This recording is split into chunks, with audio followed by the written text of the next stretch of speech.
সংযুক্ত আরব আমিরাতের দুবাইয়ে আল হামরিয়া বন্দরে পৌঁছেছে সম্প্রতি জলদস্যুর কবল থেকে মুক্ত হওয়া বাংলাদেশি পতাকাবাহী জাহাজ এমবি আবদুল্লাহ।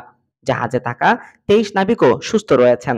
বাংলাদেশ সময় রোববার বিকেল 4টা 3 মিনিটে বন্দরে পৌঁছায় জাহাজটি। জাহাজের মালিকপক্ষ কেএসআরএম গ্রুপের মিডিয়া উপদেষ্টা মিজানুল ইসলাম গণমাধ্যমকে বলেন, জাহাজটি বন্দরের বহির্নোঙরে অবস্থান করছে। রাতেই জেটিতে বাতিং করার কথা। নাবিকদের সবাই সুস্থ রয়েছেন। কেএসআরএম এর মালিকানাধীন এসআর শিপিং এর প্রধান নির্বাহী কর্মকর্তা সিইও মেহেরুল করিম বলেন, জাহাজে থাকা কয়লা দুবাই বন্দরে খালাসের পর অন্যান্য মালামাল লোড করে বাংলাদেশে ফিরবে। গত 12ই মার্চ দুপুরে এসআর শিপিং এর জাহাজটি জিম্মি করে সোমালিয়ান জলদস্যুরা। সেখানে থাকা 23 নাবিককে একটি কেবিনে আটকে রাখা হয়। আটকের পর জাহাজটিকে সোমালিয়ার উপকূলের দিকে নিয়ে যাওয়া হয়। পরে মালিক পক্ষের তৎপরতায় সমঝোতা হয় দস্যুদের সঙ্গে।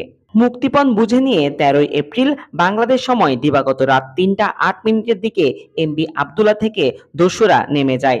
রাতেই সোমালিয়ার উপকূল থেকে আরব আমিরাতের পথে রওনা দেয় এমবি আবদুল্লাহ।